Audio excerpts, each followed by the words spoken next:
Hello, everybody, and welcome to Keeping It Spiritually Simple. And there is nothing simple about my guest today. Extraordinary woman who I've had the pleasure of knowing for, we just don't want to say how long. Long time. Long time. Rose Khalsa. And I want her to just basically tell you her story. She has so many certifications and embodies every droplet of them. I don't know how else to say it. She's just, she's the soul of the earth, the root of all things. Aww. And you bring that to life. I'm already gotten it. Okay, so Rose, let's talk a little bit about what got you up to, because when I met you, it was polarity therapy. And believe it or not, I think it was like, I was at your house in Virginia, like 1994 on your table. Wow. That's how long it's been. And then I knew you taught and so many other things. And then we've done other things together since. But let's go ahead and start with what brought you to polarity, because polarity wasn't that well known at the time. And I know that you studied with, Dr. Sutherland and I think it's Rudolph Stone. Rudolph Stone, yeah. And Michael Harner, who everybody knows in shamanics. Yeah. So please take the mic, girlfriend. Thank you. I started practicing yoga and I lived in an ashram. Let's see, when did I move in there? It was in the late 70s. And I was self-taught in massage, and I just started working on tons of people. And then I took a deep muscle therapy, and so I became a massage therapist. And the woman who taught that was second generation from studying from Dr. Randolph Stone, who was the founder of Polarity Therapy. So she started teaching Polarity Therapy, and it was the yoga.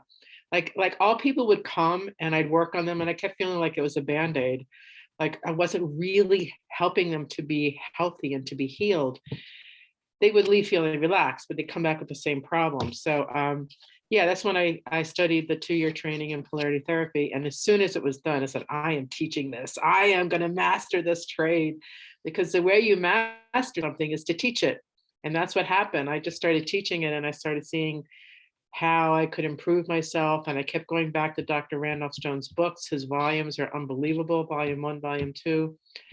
And it was during that time that she would, at the end of the training, have a special guest came, and she had this man, Franklin Sills, come and teach Introduction to Craniosacral Therapy. Well, that blew my mind. That blew my mind because it took it to a whole nother level of energy work. Polarity therapy is so powerful. It's a holistic approach that works with yoga, body work, nutrition, and self-awareness. And so it supports a person to become healthy and empowered. Craniosacral works with the nervous system and helps to totally heal trauma. And so while this was all happening, I was realizing healing my own self of just incredible trauma from my childhood, and little did I know what would happen in my life later. So that started my journey of studying craniosacral. I found some other teachers locally, Kathy McNerney, and but I found that there was upledger style craniosacral, which is really great, but biodynamic takes it much deeper. Biodynamic takes it into a much more spiritual realm and working with the different levels of the cranial tide. And that was like when I was like blown away. So I continue to study that. You have any questions about that, Sandra? No, just keep going. You're just kind of telling your journey of. Yeah. So it was during that time that my third son was born, and he was born 2.5 months early. It was incredibly traumatic, having him in an incubator for 2 months.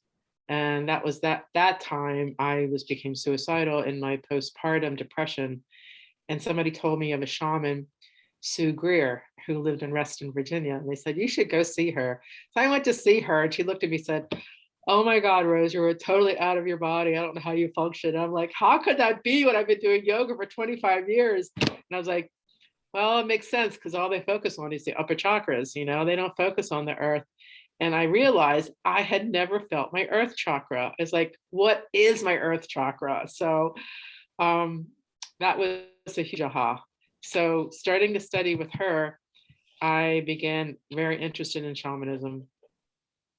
And that was when I met my first medicine person, Rosalind Bruyere, whose name also is Rosie Sunbear. And then we just started going to ceremonies, going to sweat lodges, a lot of sweat lodges. And then one of my friends who was one of the lodges, that was her lodge, she had a healing in South Dakota, and amazing healing where she was totally healed of a ruptured disc in her back. And she started to go to the Sundance in South Dakota. And so she invited me to be her supporter. And that was a huge experience of me going out there and reconnecting to the native people and the tribes. And I had been given a sacred pipe called the Chanupa, probably 3 years prior. I had no idea what to do with it. No one had ever taught me how to use it. And when I went out there, I started to learn what it meant to be a pipe carrier. And and then 9/11 happened, and I decided that I wanted to be of service to our community. So every Monday night for 2 years, I led a pipe ceremony at my house, free, always free. You never charge for ceremony, and just to help people. And that's when I started learning about the power of praying with this amazing spiritual tool called the Chanupa. So yeah, I went out there for 8 years, and I learned a lot. And then Grandmother Lillian was an elder from Canada who came down, and she actually was really close to my daughter-in-law Jai and my son Pachamama in Leverett, Massachusetts. She spiritually married them, and I hadn't met her because I was always busy going out to South Dakota. So I finally met her, and as soon as we met, she looked at me and said, "You are my relative." I mean, we just looked into each other's eyes, and it was like, oh my God. She really, really loved Pachamama, and so she became like my elder grandmother, and she taught me the feminine approach to the native teachings, because the Lakota tradition is more masculine, patriarchal, where the Ojibwe, Algonquin is definitely very feminine oriented. And so I started to learn more about the inclusiveness of doing ceremony with people. And so, meanwhile, I studied with Michael Harner, and I started studying right after Gudimer was born, my third son, and Sandra Ingerman, and then I met Larry Peters at Sandra Ingerman's soul retrieval class. We became really good friends, and he was a Tibetan. He studied in Nepal. So I brought him in, and I started teaching really basic stuff. I brought him in, and then he started taking people to Nepal to study with the shamans over there, just to experience the different culture. And so I went there 4 times and had I just had a really incredible time, especially the second time I went. We did a ceremony called the Gufa, which is, it's an initiation of the shaman where they go out to the woods overnight. And basically, before you go out for like 2 or 3 days, you go out to the graveyards in the land, and you ask any of the spirits in the land that are like hungry and lost to come, and you would help them. You would help them to transition. And the journey of the shaman is to face the fear of dark spirits coming, and you have to have the compassion to not be afraid, but to help them anyway. So so that was interesting to say the least. Oh my God. I was getting chills like the whole time you were talking. Plus, it's bringing back so many memories of me knowing you And then I was trying to timeline, between 94 being on your table and then a few times since then. And then later in the 90s. And then at the end, when I had the car accident, that I was back on your table, and then off and on. And then later the Vision Quest. And well, that was 2003, sister. Holy moly. And I knew then you were doing the sun dancing and so many things, because when I'd be on your table, it wasn't just polarity. You do cranial work, you did different shamanic things, and you would give me some homework to do, and so on. But I mean, wow, you have done so much, and I know it's continuing. So I didn't mean to interrupt. Continue. That's all right, sweetie. So I after Guru Mare was born, and I started studying shamanism. There's a huge break, an ending of my marriage, 25 years. I moved to Tacoma Park, Maryland. And that was when I started leading Vision Quest. And it was I came into partnership with my friend Lauren, and up in New York, in an amazing land at Rune Hill. So I led Vision Quest there for 10 years. And that, again, was a part of my belief that nature, when you spend time alone in nature and you have a medicine person praying for you, that amazing healing can happen. And I saw it again and again every year. And it was very rewarding for me to do that. And I've continued to do that over the years. And I just took a break a couple of years ago, because where we were doing the Vision Quest, there were like way too many ticks. And but I just needed to take a break. But where we just bought land now, we just moved a month ago, has 8.5 acres here. So we are going to be trailblazing our property, and our goal is next year that I'm going to start leading them again, but really small groups, just like 6 or 5 people.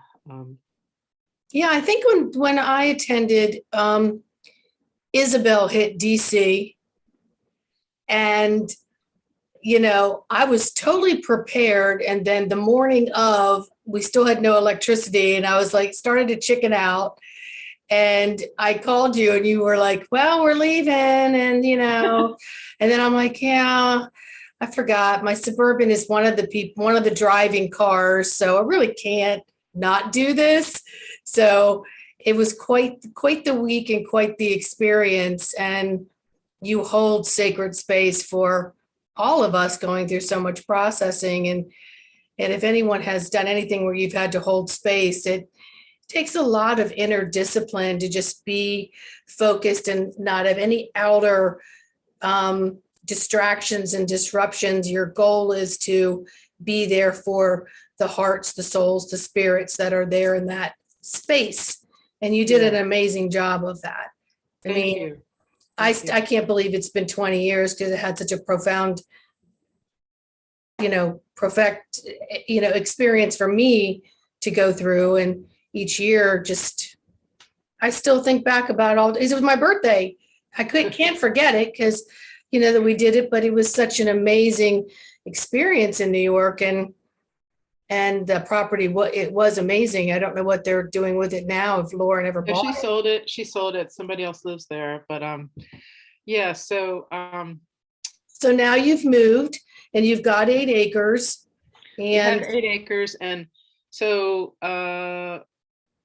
So like in 2010, I lost my youngest son. yes, He was just an incredible being of light, and so I lost him, and then a whole another shift happened, that I moved to Massachusetts from Maryland, and that was huge. And I, through that process, I started all over, but I still even now, I still have my connections to Maryland. I have people I've been working with for 45 years that I just love working with, and it's like my second home. And so I've decided when I'm 70, I'm going to retire from coming down there, and that's in 2 years.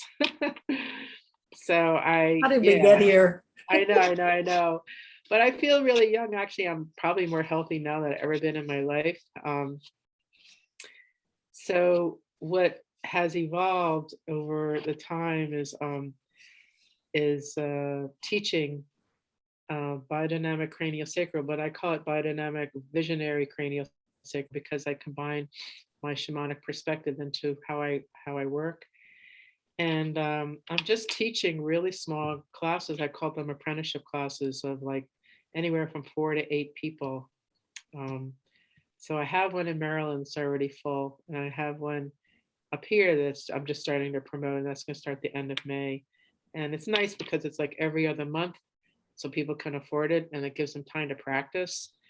And I make it, it's so much cheaper than other schools and stuff like that. And the shamanism training, I just love it, love it, love it. And yeah, and the polarity therapy, I have a class training that's going to be ending in May also. And I probably will just teach one-on-one with that. I've been doing that. I kind of like that. It's like really an apprenticeship. People come study with me and I just teach them. And then I have my practice where I work on people, which Yeah. You have any So time? Do you have to have time to garden and time for your partnership? And I have to have time. Yeah, I do. And I do. I have time for all that. And my family and my grandchildren live up here. 2 of them live in Baltimore. 2 of them live up here. But I also wanted to mention about Peru. I went to Peru in 2000. Was it 2000? It was like 4 or 5 years ago. First time I went. And then I took people twice. And the last time was 2000. It was right before the pandemic started. So I guess it was 2019 or 19 or 20. I don't remember. I led a vision quest there. And it was fabulous. And we want to do it again. We just been waiting until it's a little bit safer with COVID. I think next year will be the time because it seems like the variant is getting less and less Mhm. intense. Yeah. That sounds amazing. I know like right when COVID hit, I started looking at different places around the world, and then I would just sit and just project my energy there and just be in the land. And I've just heard so many amazing things about Peru. Peru is amazing. It really is. I was resistant to going, and then the healer I was seeing told me that Guru Mer and I, our first incarnation, we had 23 incarnations together, either as husband and wife, brother or sister, or teacher and student. The very first one was in Peru, and he was my teacher, and I saw it so vividly. I saw it.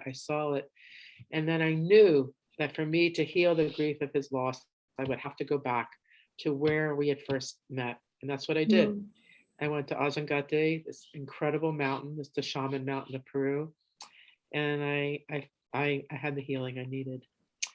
So, and then there's other places there too in the Sacred Valley that are unbelievable. I mean, you ever heard of John Perkins? Have you ever read his books? No.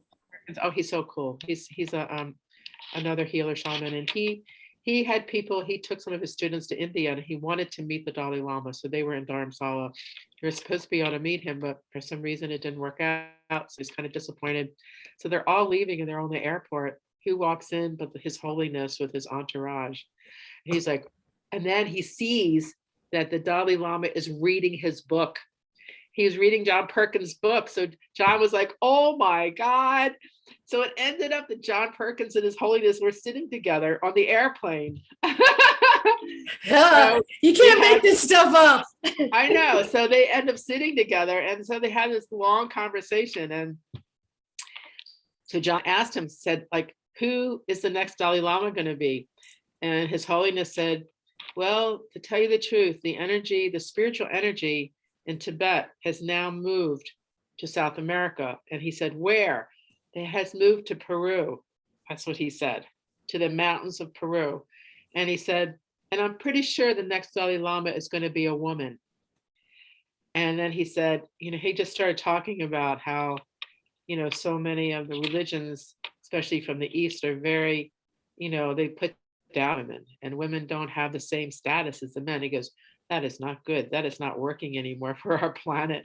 And John was very impressed when he heard that. Mm.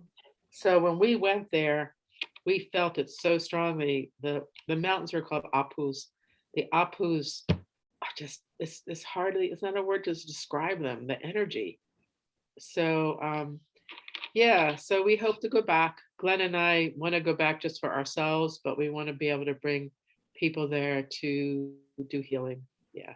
Well, maybe you can go back for yourself, but at the same time, be scouting around for, you know, it can be a Exactly. business write-off. It's a pre-trip to the big trip.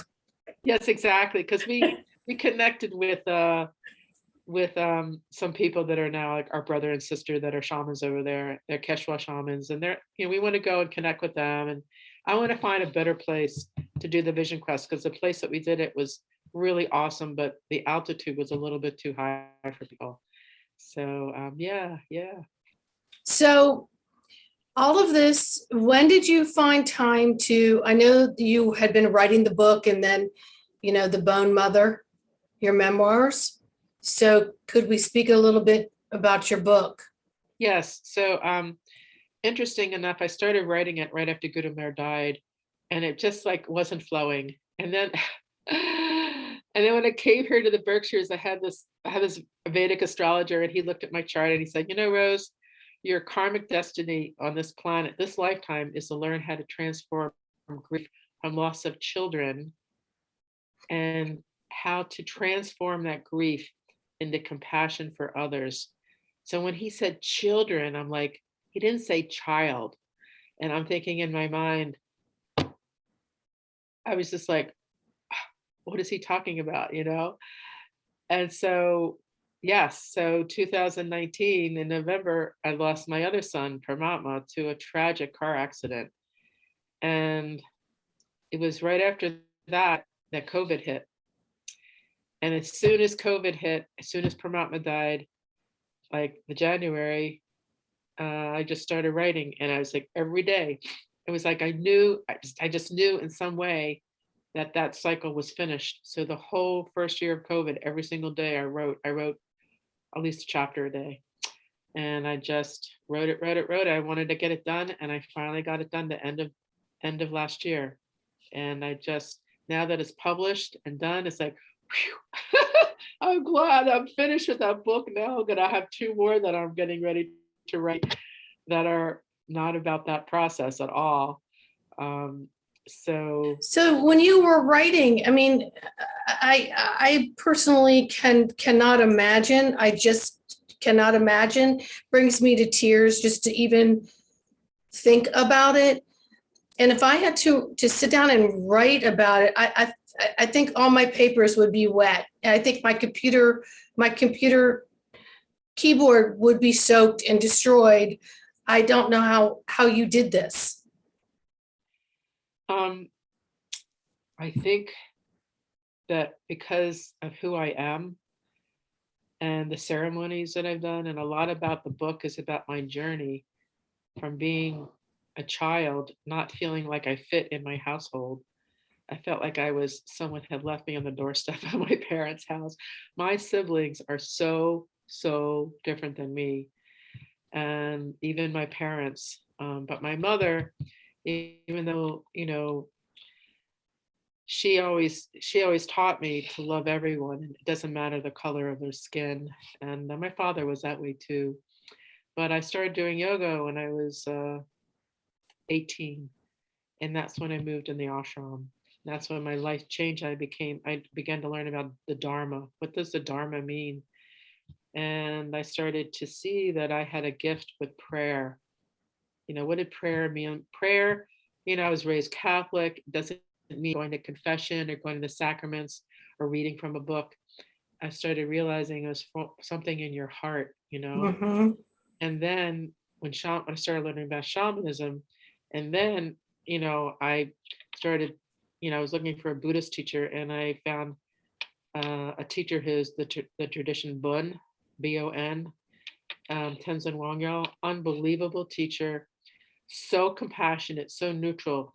He just meets people where they are, and that is the practice that I do now. And of course, I still do yoga, but that just helped me to really realize about stillness and silence, and giving me more tools to like strengthen myself. And now, I'm 68 and I feel like I'm an elder. Hopefully I'll be here for another 25, 30 years. I have a lot to share and I want to, because what's going on in the world. The Peruvian shamans said when COVID hit that we're going through this cycle called Panchakuti. Have you heard What's that it word? called? Panchakuti. Okay. Not Pancha, sorry, Pachakuti. Okay. Panchakuti means death and rebirth at the same time. That's what's going on, and it happens only every 2,000 to 5,000 years that our planet goes through this process of intense change and transformation. And part of the process that we've gone through the last 2 years has been the death cycle. And that's what I felt like last year for me was the graveyard. It was like the graveyard year. So much fear, so much anxiety, so much ending. Mm-hmm. And it only thing I could do was pray and go into like stillness and trust that I was going to be okay with what happened last year. And so we're all in that process of the Panchakuti. And I think this year now is the year of the water tiger. And it's about having the courage to move forward. And water is about intuition and sensitivity, and the feminine aspect of the tiger is like move forward, but like use your intuition to know what you're doing instead of being blindly, moving forward and not knowing anything. Does that make sense? Yeah, well, it makes total sense. And the water tiger, I don't know a lot, but I know the past couple of weeks I've had a lot of dreams about cats. Wow. I had an old cat come back, and the whole situation was different, but we're playing, and then I'm apologizing for not being there when she passed over. And then she's communicating with me on a whole other intelligent level. And then I had a dream where I found 2 kittens, but I went back and the mom was gone. And I mean, it's been all about cats. Any Wow. thoughts on that? Because I don't think I'm alone on that.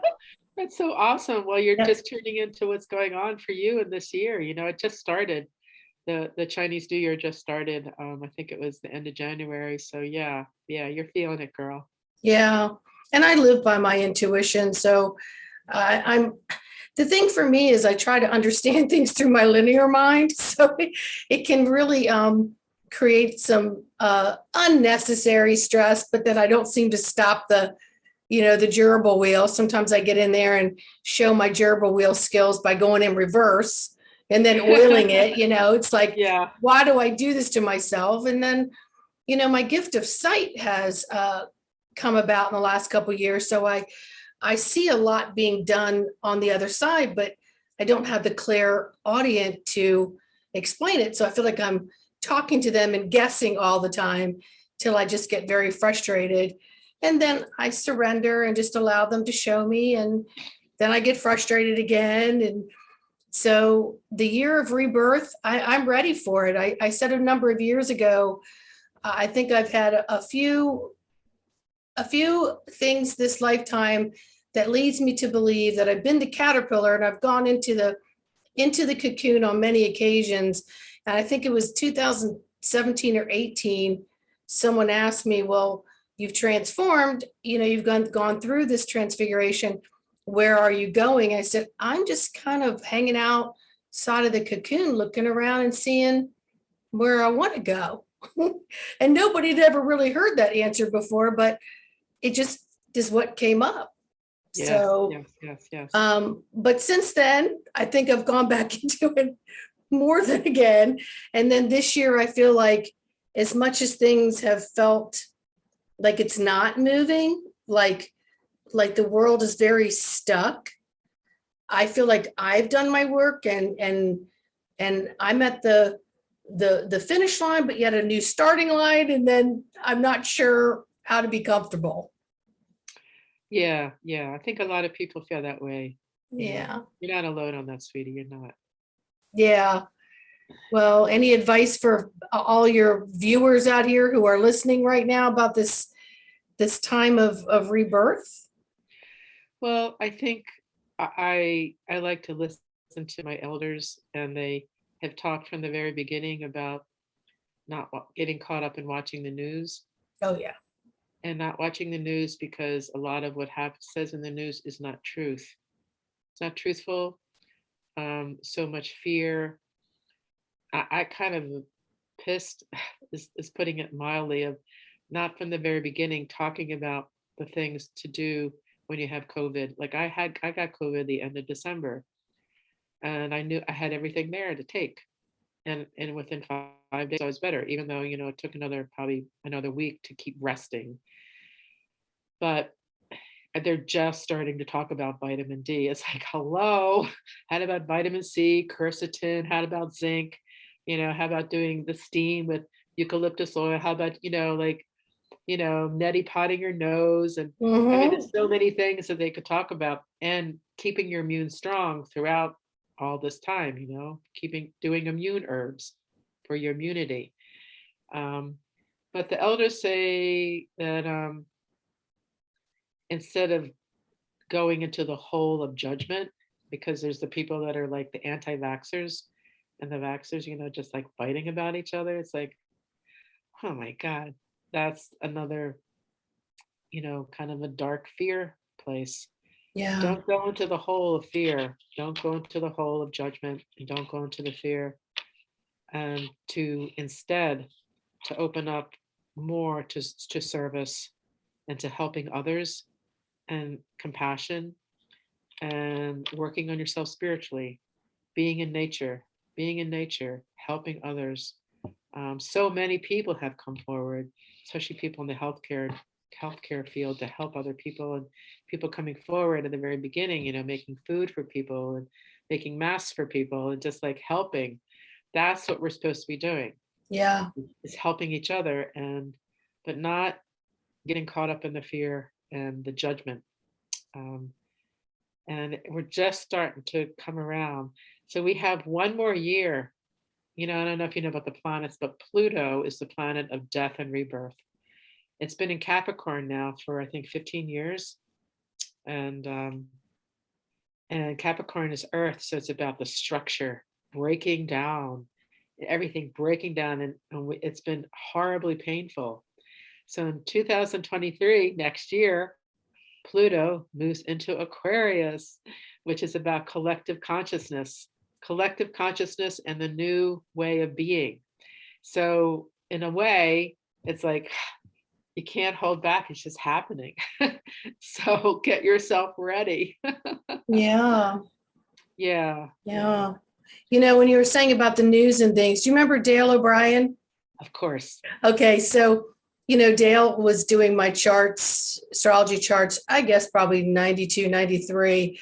And around that time, he had said to me, no, don't watch the news, read the newspaper. Well, I didn't want to, but I had gotten involved with it more because my mom would say, well, you need to be up on current affairs so that when you're out in places, you can, chime in on conversations because so I started reading the paper on the metro and listening to the news, and I couldn't stand it. But anyway, Dale had said to me, Yeah, stop doing this because it's wreaking havoc on your nervous system because you're absolutely. extremely empathic and Yes. and so on.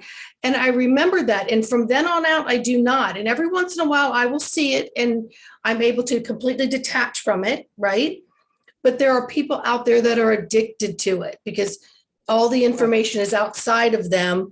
And then Yes. they're believing the blowholes from different stations that, oh, that must be true. Why would they say it? They look like such a nice person. They've been around for so long. And Yes. it's really like one of the most toxic things we can do to ourselves. I totally agree, sweetie. I totally, totally agree. So that's why the elders say don't watch the news, period. Take walks into the woods, plant a garden, be of service somewhere, play music, do your art. For me, I wrote my book, and Yes. I have two more that I'm writing. The next one is going to be about the medicine wheel and the ceremonies that go all around the wheel, and the experiences that I've had, and things in nature to inspire people. And then the next one, which I'm ready to write, is about spiritual craniosacral. It's a shamanic approach to working with the biodynamic craniosacral in the body from my perspective as a shaman, not as an osteopath. I'm not an osteopath. I'm a healer and a shaman. So my perspective is quite different. It's very feminine oriented. Yeah. That's beautiful. Thanks. You've had quite the road traveled. Yes, I have. Quite the road traveled, and I'm seeing smoother as things move on. I'm also seeing longevity as things move on, because many people get to this point. It's like, okay, life over, next. Let's go into the next one now. But it's like, okay, that life is done. Now, how do I bring all of those positivities of all different angles and move them into the years to come? Yeah. By staying in the present moment, keeping with your studies and all the things that you've learned, that you viscerally have experienced. You haven't just read them in a book. No. You know, so anyone that would get into any of your classes would be like a true honor. I look forward to it. I hope I have the opportunity, because I know you're still coming back to this area. Yeah. I mean, if anybody wanted to put together a shaman training down there, I would definitely come. I would go anywhere, really. Okay. If people invited me to come and teach, I love traveling. I really love traveling. So yeah, I invite people to come here and just I have this wonderful website. Everything's on there, all my classes, and I did a CD. I sing. Yes. I sing, right? Yeah. Okay. So, I did. My husband helped me record it 3 years ago. It's called Walk in Beauty, and you can download it for free on my webpage. It's just the second thing down on the homepage. And the money, and people buy it. I have some, but most people don't use CD players anymore. Right. I made it to support. Have you heard of the organization called Missing? Murdered and Missing Indigenous Girls, Women and Girls. Have you ever heard of that? I haven't heard of it, but I do know that there's organizations like that exist. Yeah, so I made this CD to support that. And so I did get some money at the beginning. I sold, I don't know how many I sold, but I sent the money to them. And yeah, it's something to be very aware of. It's another one of those horrible things that's happening on the planet, but we're praying that it will change. That women I think we're getting more and more voices to that. Yeah, I do. More and more voices to that, not just individuals or groups, but even some media outlets are starting to call attention to some of these things. And I think more and more of the hidden horrifics of it are going to be exposed. So I commend you for donating to that. And I'll make sure all these links are in my description so that, people can go back and revisit this and listen to your singing, and also know that they're donating towards this thing that needs to have a lot of awareness. It needs to have a lot of awareness. And the only way to get that is to continue to talk about it, circulate it, give it the power of positive energy with our hearts. And, I always say there's so many ways we can contribute: time, talent, and treasury, and some people have the treasury, but they don't have the time or the talent. Some people have the talent. Some people just have the time. Time can just be prayer. It can just be, dousing out prayer from the heart, not just time as in service that you need to go and be a part of something for X amount of hours a week. Time can be as simple as an energetic prayer. Yeah. And when Pachamama passed away, I stopped leading ceremonies. I had led ceremonies for years, and I'm just after this class, I had my pipe, my chanupa had been asleep. I hadn't used it, and I took it out. It was unbelievable, I tell you. Oh my God, it was so powerful holding it. And I know being here in Massachusetts, and where we moved to Chesterfield is up on a mountain, and the land here, Native people used to live here, and it's just amazing. So I'm going to start leading water ceremonies because I'm a water protector. And I'm going to, it's always for free as a gift and a service. So I'm going to start leading small ones here. And yeah, I'm just excited about doing the work and helping and praying and teaching people and supporting in a way that I can. Well, you're an awesome, very advanced soul, and I just see just so many amazing things sprouting out. But I wanted to tell you that, I had moved from the DC area to Annapolis, then to Baltimore, and something called me back here to the DC area.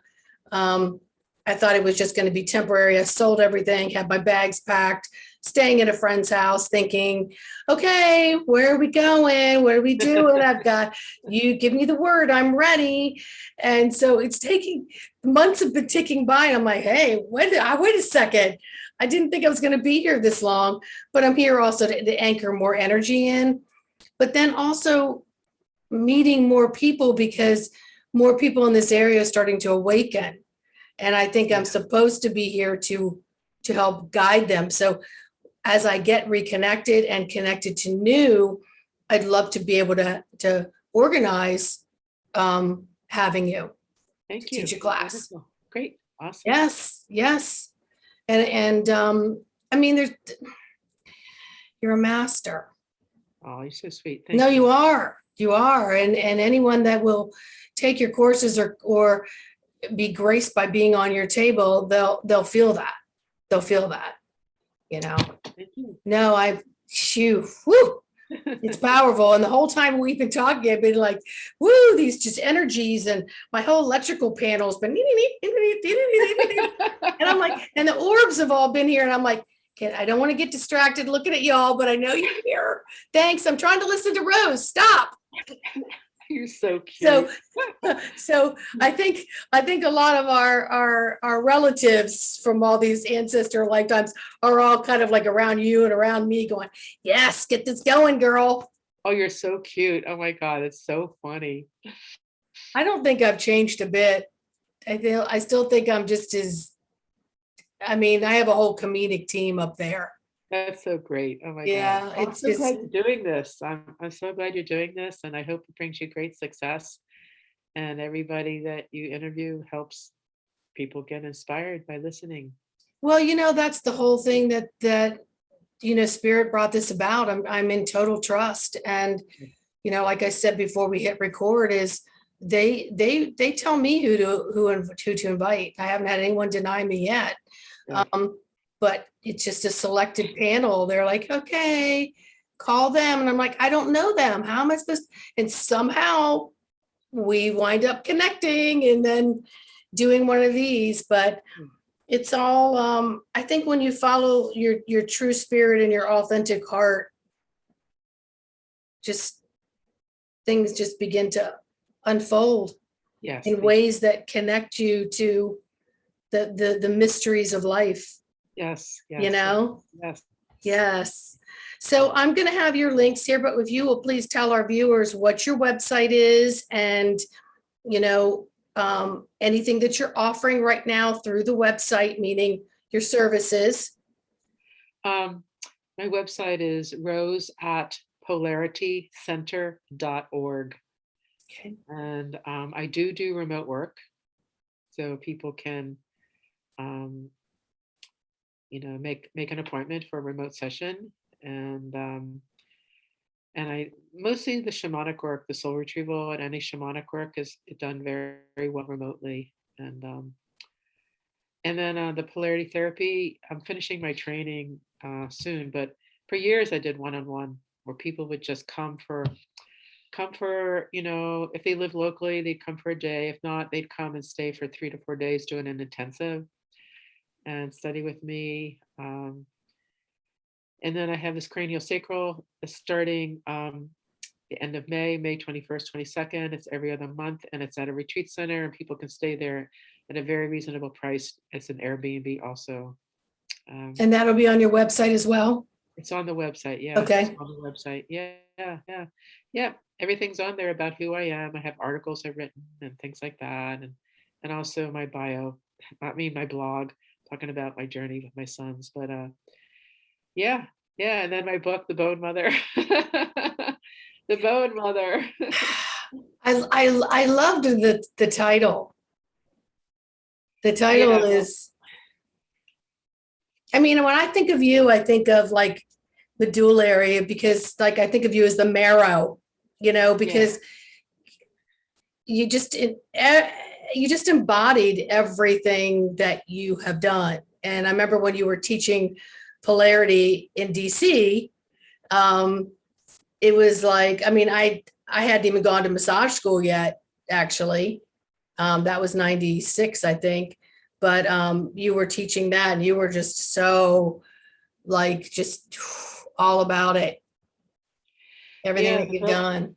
The Bone Mother is, and we'll just end with this, Yes. is in Ireland.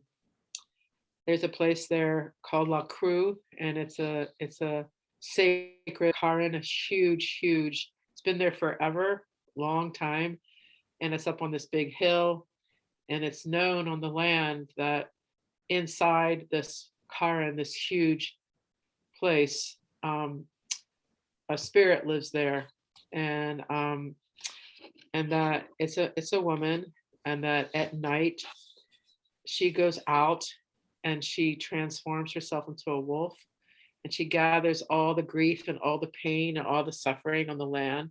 She brings it back into her cave, into this cairn, and she takes it in and she transforms all the grief, and then what's left on the ground are bones. And she transformed the grief. Her name is the Kaliak. She's known as the Kaliak, and she is known as the Bone Mother.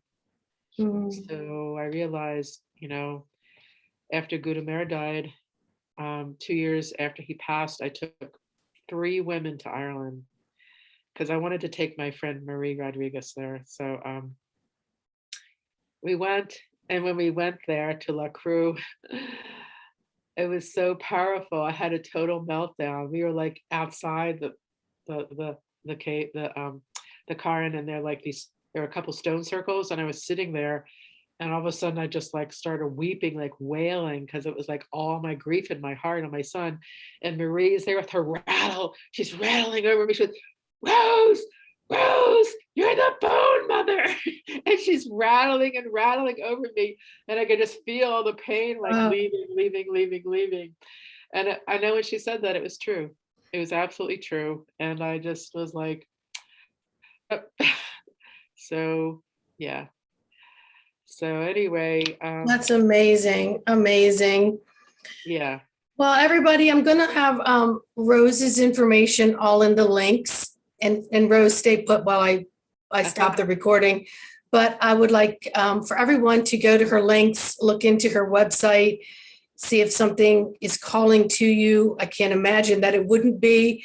And again, Zoom sessions that she does one-on-one with you, and more to come as 2023 and 24 keep coming. All right. Yeah. So much love. And yeah. Rose, thank you for joining us. And much love, everybody.